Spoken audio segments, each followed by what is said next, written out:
അസമിലെ എല്ലാ 126 നിയമസഭാ മണ്ഡലങ്ങളിലെയും 346 പോളിംഗ് കേന്ദ്രങ്ങളിലും ഇന്ന് രാവിലെ മുതൽ വോട്ടെടുപ്പ് തുടരുകയാണ്.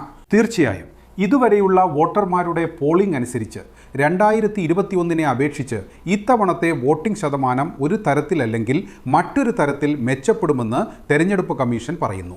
ഈ തെരഞ്ഞെടുപ്പിലെ പ്രധാന വിഷയങ്ങളെക്കുറിച്ച് പറയുകയാണെങ്കിൽ മുഖ്യമന്ത്രി ഹിമന്ത ബിശ്വ ശർമ്മയുടെ കഴിഞ്ഞ 5 വർഷത്തെ പ്രവർത്തനങ്ങളെക്കുറിച്ചുള്ള ഒരു ഹിതപരിശോധനയായിട്ടാണ് BJP ഏറെക്കുറെ ഈ തെരഞ്ഞെടുപ്പിനെ കാണുന്നത്.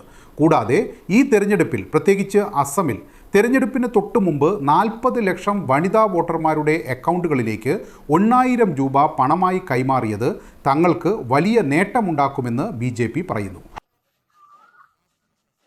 കോൺഗ്രസ് പാർട്ടിയുടെ കാര്യമെടുത്താൽ തെരഞ്ഞെടുപ്പ് പ്രചാരണത്തിൻ്റെ അവസാന 3-4 ദിവസങ്ങളിൽ ഹിമന്ത ബിശ്വ ശർമ്മയ്ക്കെതിരെ കോൺഗ്രസ് പാർട്ടി നിരവധി അഴിമതി ആരോപണങ്ങൾ ഉന്നയിച്ചു. ഹിമന്ത ബിശ്വ ശർമ്മ അതിന് മറുപടിയും നൽകി. എന്നാൽ വോട്ടർമാർക്കിടയിൽ ഇതൊരു വിഷയമായി മാറിയോ? ഇത് അടുത്ത മാസം മെയ് 4 തെരഞ്ഞെടുപ്പ് ഫലം വരുമ്പോൾ മാത്രമേ അറിയാൻ കഴിയൂ.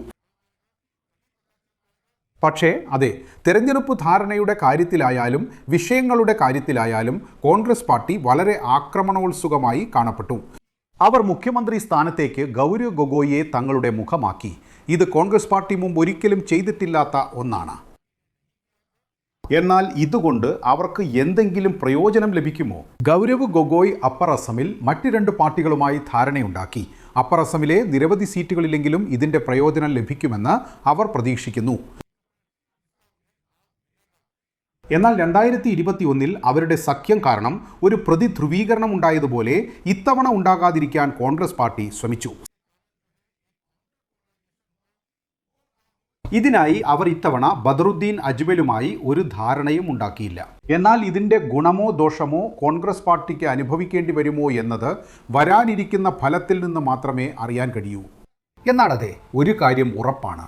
അസമിൽ വീണ്ടും 3ാം തവണ സർക്കാർ രൂപീകരിക്കാനുള്ള BJPയുടെ പൂർണ്ണമായ പ്രയത്നത്തിന്, ഈ ശ്രമത്തിന് ഏറ്റവും വലിയ അടിസ്ഥാനം നേരിട്ടുള്ള പണം കൈമാറ്റമായിരുന്നു. കൂടാതെ തെരഞ്ഞെടുപ്പിന് തൊട്ടു മുൻപ് എവിടെയൊക്കെ നിലവിലുള്ള സർക്കാരുകൾ പണം കൈമാറ്റം നടത്തിയോ അത്തരം സർക്കാരുകൾ വീണ്ടും തിരഞ്ഞെടുക്കപ്പെട്ടുവെന്ന് BJP നേതാക്കൾ പറയുന്നു.